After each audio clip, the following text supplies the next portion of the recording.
some trade mission in Cambodia.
At a glance.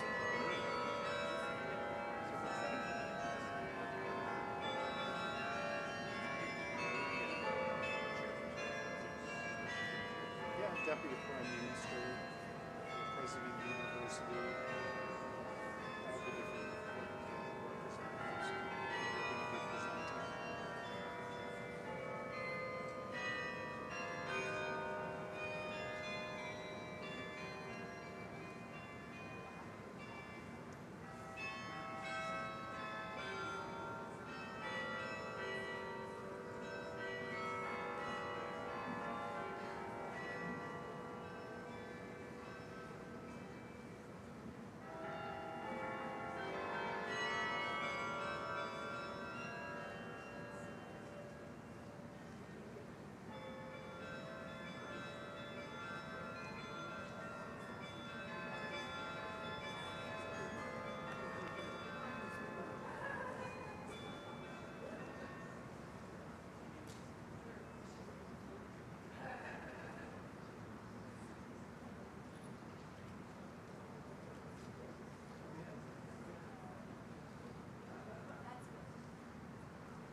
Be seated, please.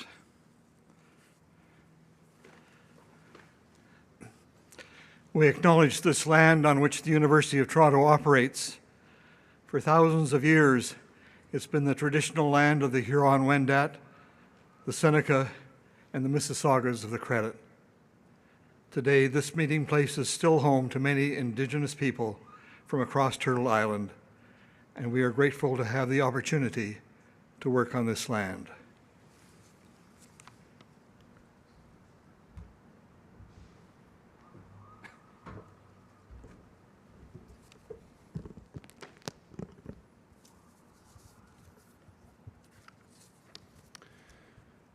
Good morning.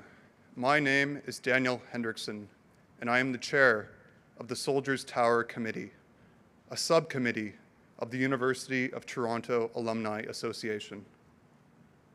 Thank you for joining us today, both virtually and in person, to honor our veterans and their sacrifices.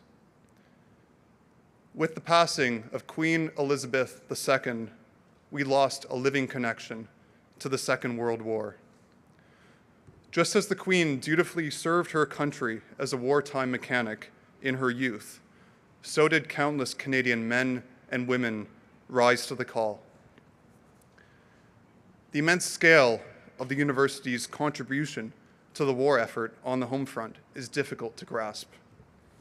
Where we stand on campus, the Women's War Service Committee worked tirelessly to train women in first aid, motor mechanics, and manufacturing.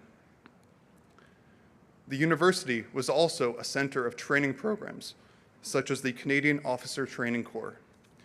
Its students, faculty, and alumni served with distinction in every branch of the military, from North Africa to Normandy, the Pacific, and Hong Kong. I am deeply honored that today we are joined virtually by Sergeant Major George MacDonnell, who celebrated his 100th birthday this past August. George served with the Royal Rifles of Canada and was stationed in Hong Kong. On December 8, 1941, the Empire of Japan launched a surprise attack. Against all odds, Allied forces held out for 17 days before surrendering on Christmas Day. George and many other Canadians endured more than 3.5 years of forced labor as prisoners of war. Today, his grandson Tyler will lay a wreath in honor of George and his comrades. The tower at which we gather was built in the heart of campus, both as a dignified memorial and as a constant reminder. The names of those lost between 1914 and 1918 were inscribed into the memorial wall. After the Second World War, yet more names were added beneath the archway behind me. As we stand here today, at the 11th hour, on the 11th day of the 11th month, when the guns of the Great War at last fell silent, let us remember those that made the ultimate sacrifice, so that we may live in peace, lest we forget.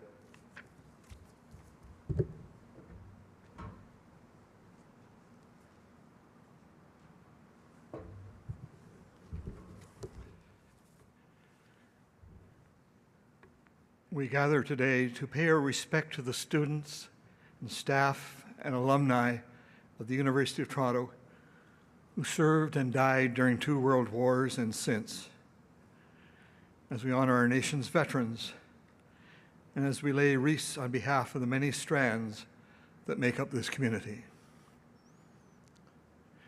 In the service of remembrance, we think of the terrible cost of war, the 60,000 mostly young Canadians who gave their lives during the First World War, and the 44,000 in the Second. And particularly we remember those who went out from the halls of this institution and never returned. People like Alf Bastido, who in 1914 was entering the end of his studies at University College. He spent the summer in Pembroke. He fell in love. And when war seemed imminent, he motored home to Milton, where he was an officer in the Halton Rifles. He was at the Second Battle of Ypres, where the enemy released chlorine gas for the first time. And he was one of the hundreds of Canadian casualties there. One of the first on the university's honor roll, and the university later awarded his degree posthumously. The dead were buried an ocean away, often like Elf Bastido, in unknown graves. We tried to bring them home to inscribe their names on the walls of Soldiers' Tower and on the cenotaphs of every town and city in the country. We remember with thanksgiving and sorrow those whose lives in wars past and present have been given and taken away. We remember those who are known to us and those whose names we will never know. We pray for those who are bereaved and for those who suffer the consequences of conflict. As we remember the trauma that many soldiers try to forget, we commit ourselves to work for reconciliation between the nations, that people may live together in peace. Some of the names on the walls here are of sailors from the Royal Canadian Navy and the Merchant Navy who died during the Second World War. For them, the sea was full of peril, as it is expressed in the naval hymn, which we will hear now.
Captain Roland Llewellyn Thomas will read John McCrae's famous lines in Flanders Fields.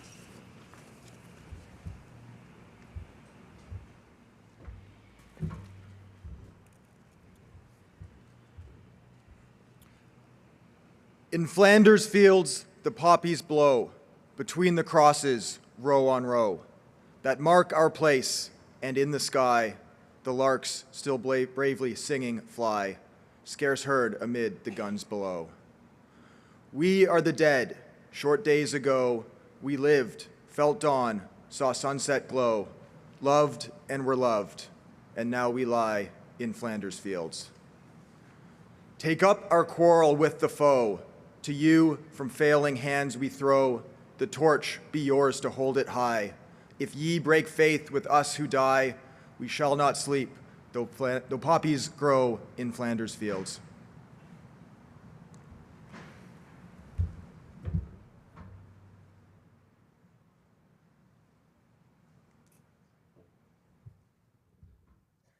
And Andrew Wesley will share some memories of his family and the experience of war.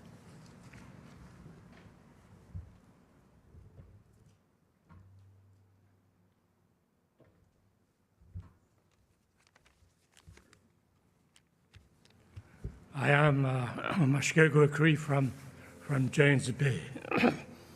I just want to share you a few words about the people, the Cree people from James Bay that went to war. In the early summer of 1917, life changed forever for 8 young Cree hunters from Fort Albany, a community located along the east coast of James Bay. Every year after the spring breakup of the Albany River, families returned from their winter hunting grounds and gathered along the river banks to celebrate their safe return.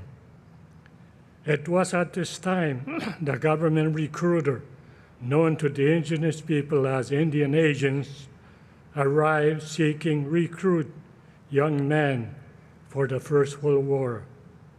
They were seeking 5 men from each of the settlements along the shores of James Bay.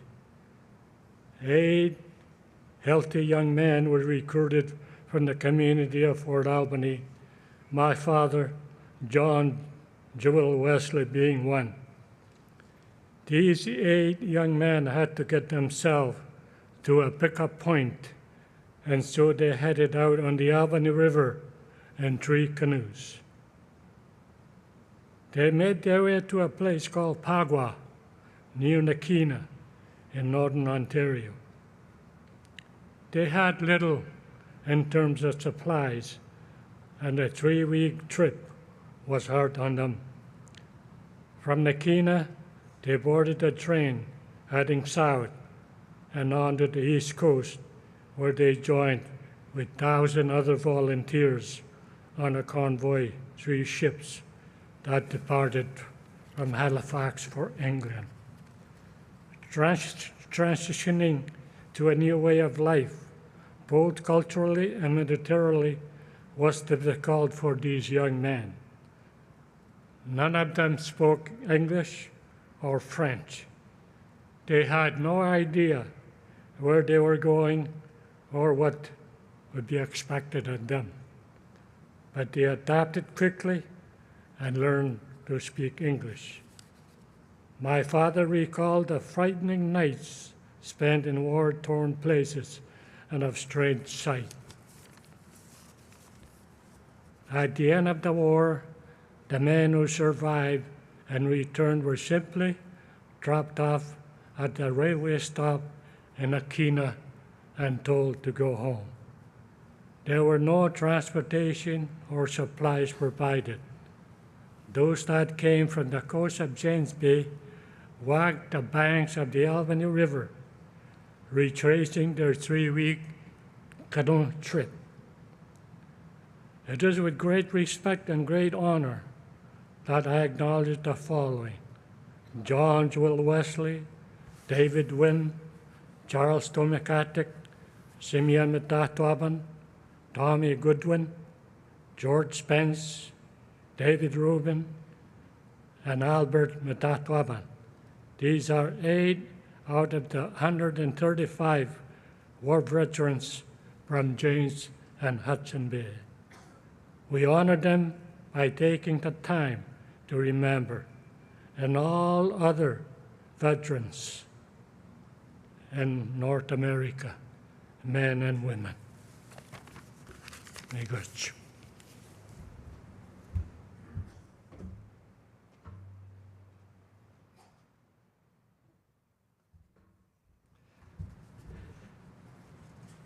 And Amit Rosenblum will reflect on the contribution of the university's Jewish community.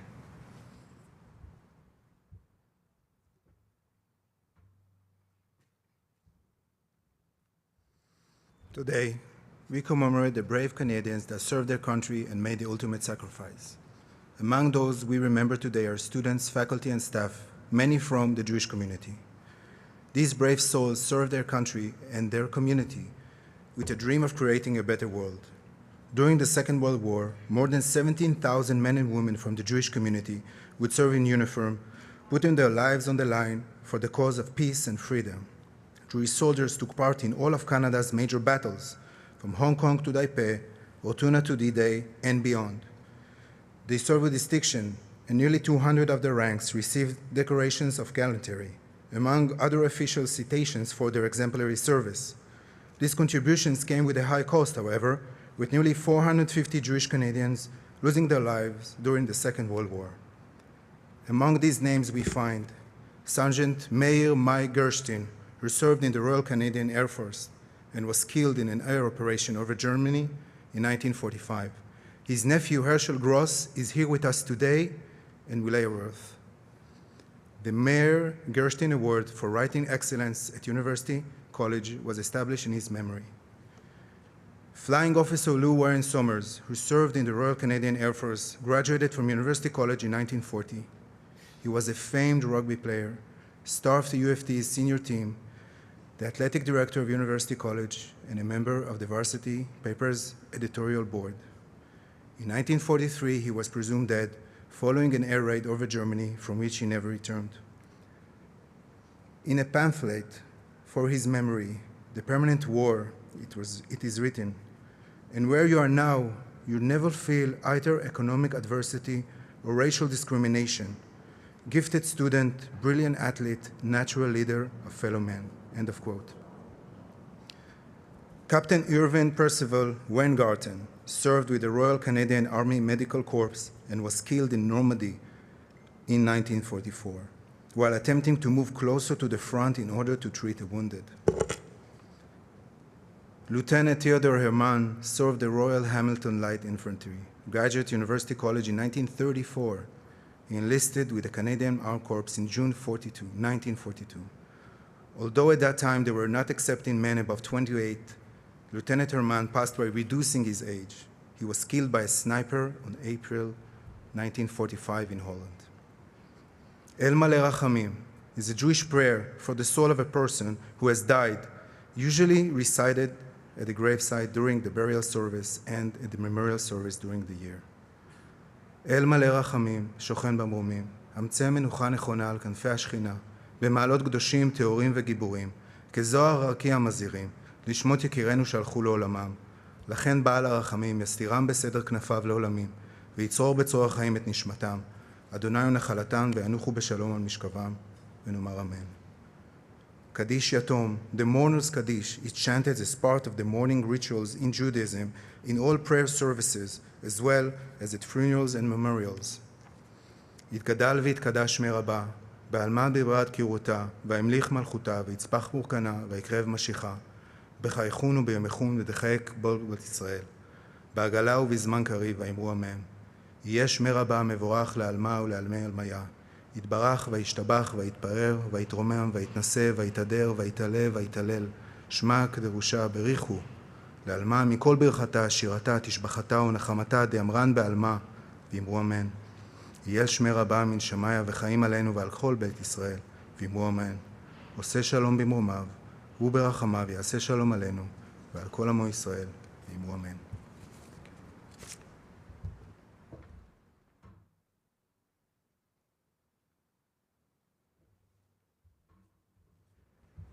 And Cadet Chief Petty Officer Beatrice Seamus will share the story of a naval surgeon.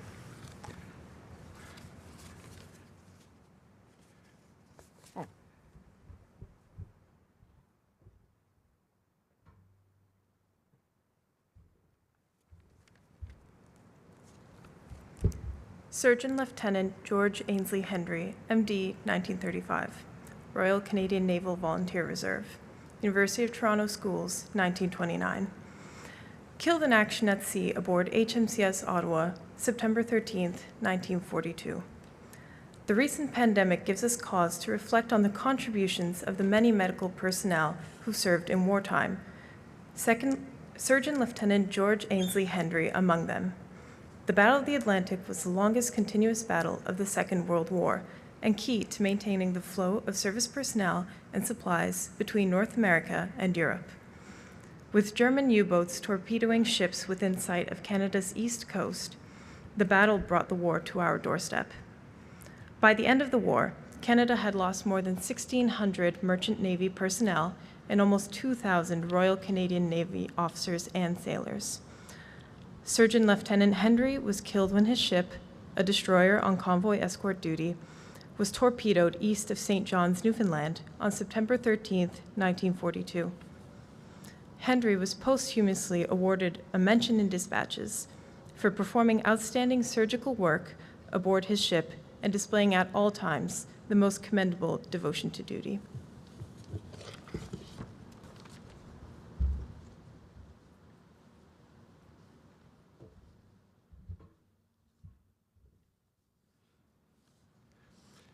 In 1914, before 15,000 young Canadian men left home for an unknown future, there was a church parade in Valcartier, and they sang, "O God, our help in ages past."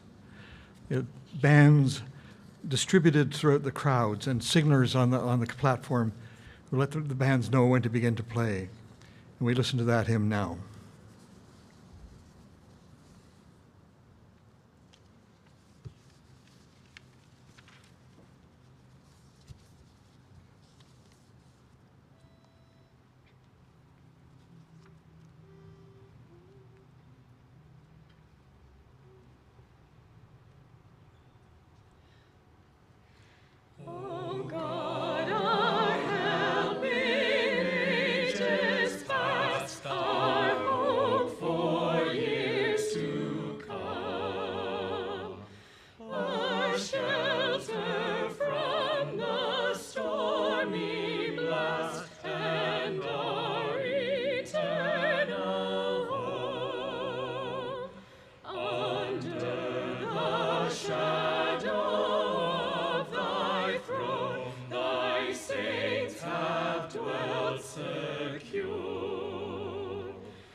We continue with the placing a wreath.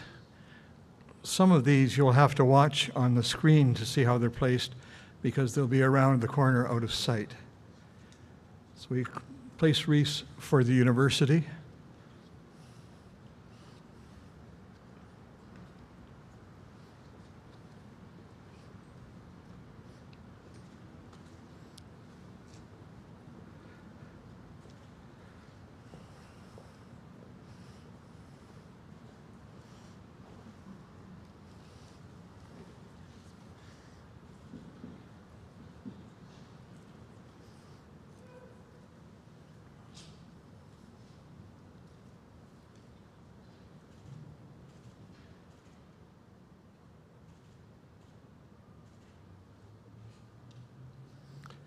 and for the government,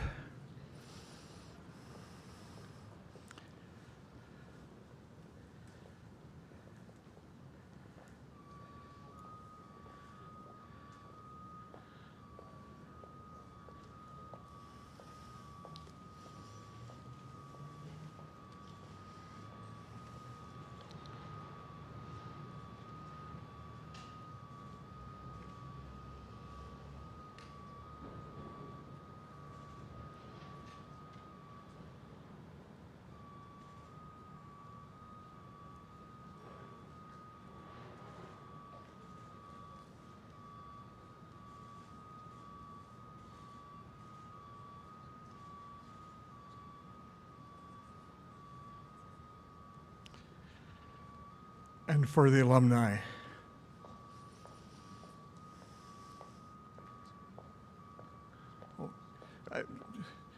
Sorry, for the government as well? More government. I guess for the province?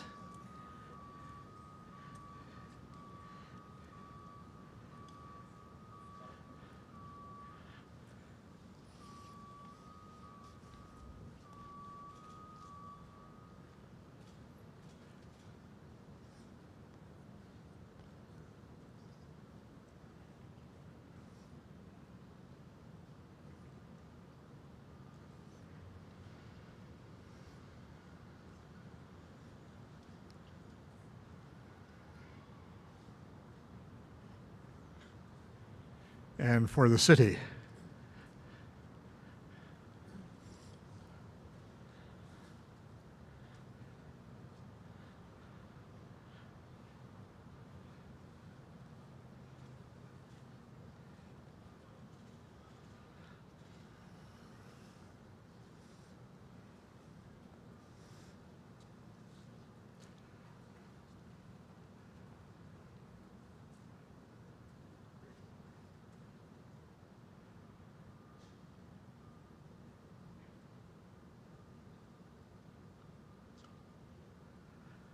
And for the alumni.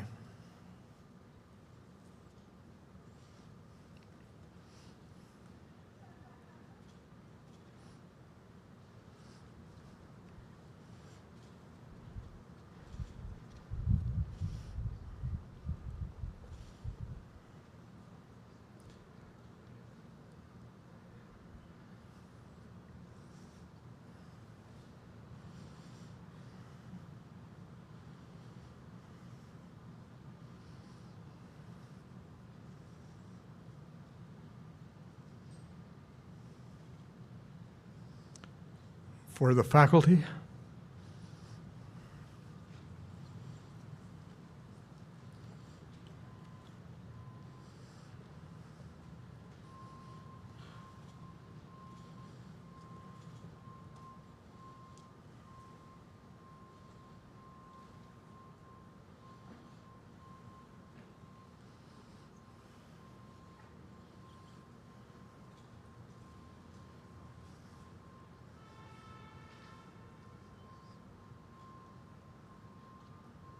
And for the students.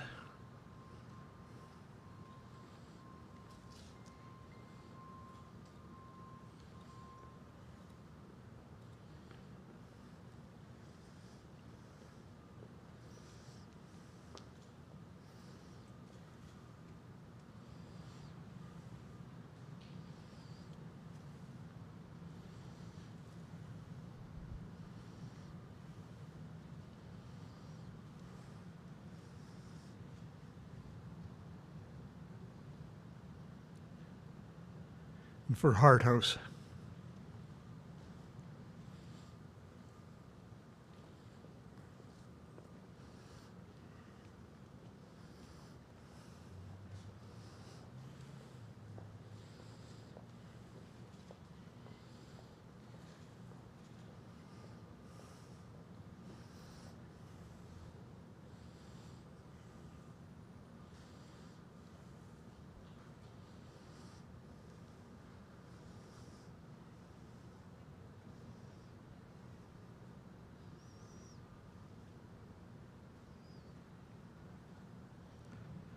For the families.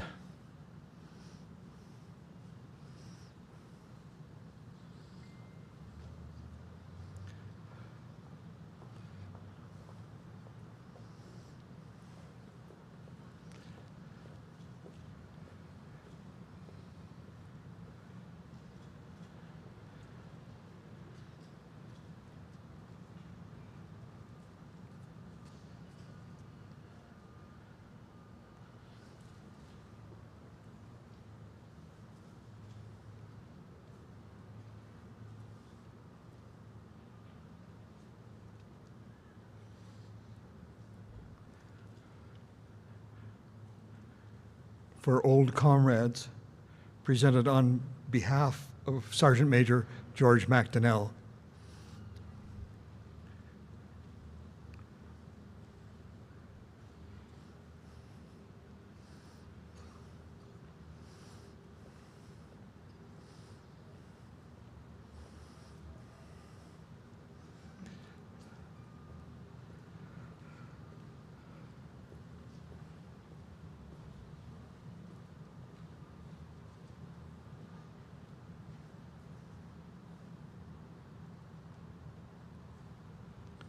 For the Canadian Armed Forces.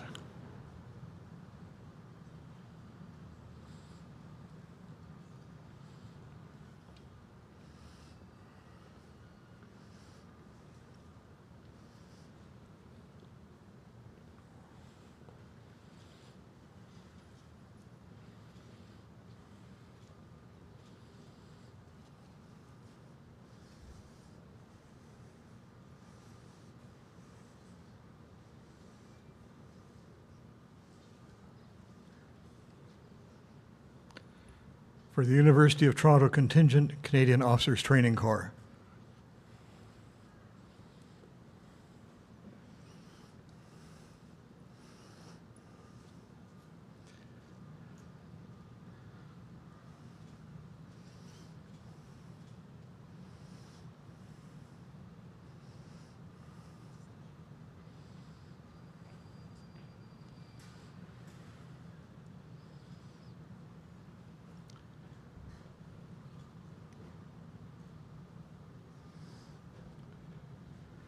For the Soldiers Tower Committee.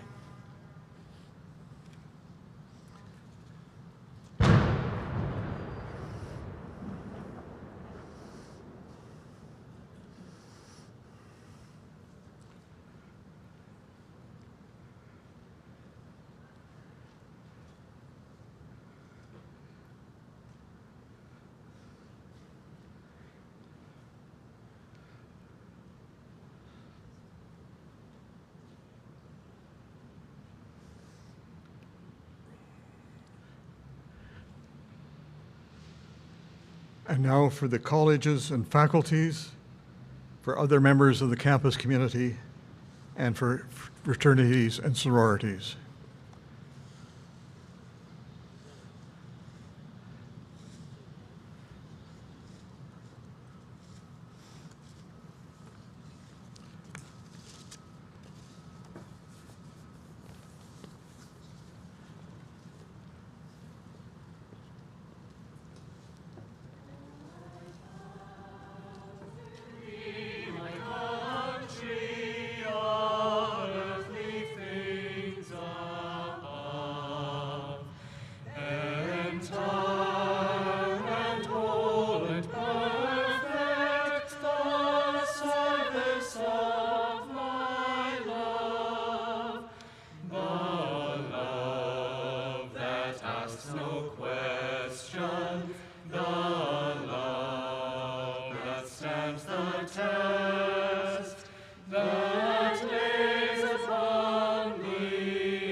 And so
When the ceasefire took place in November of 1918, the soldiers were surprised by the silence.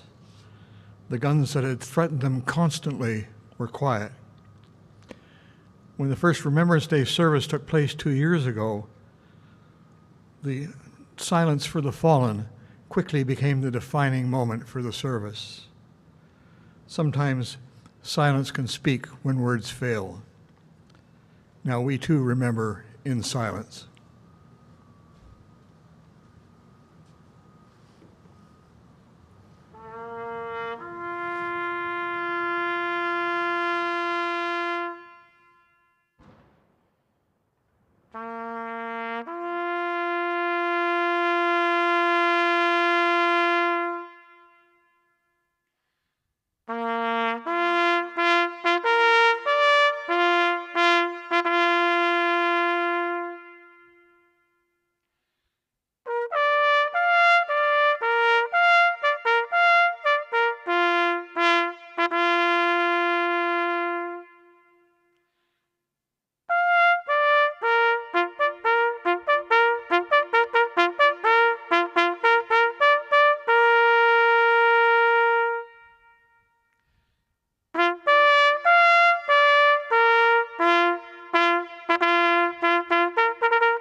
They shall not grow old, as we that are left grow old. Age will not weary them, nor the years condemn. At the going down of the sun and in the morning, we will remember them. We will remember them.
This concludes our ceremony of remembrance. Thank you for taking part.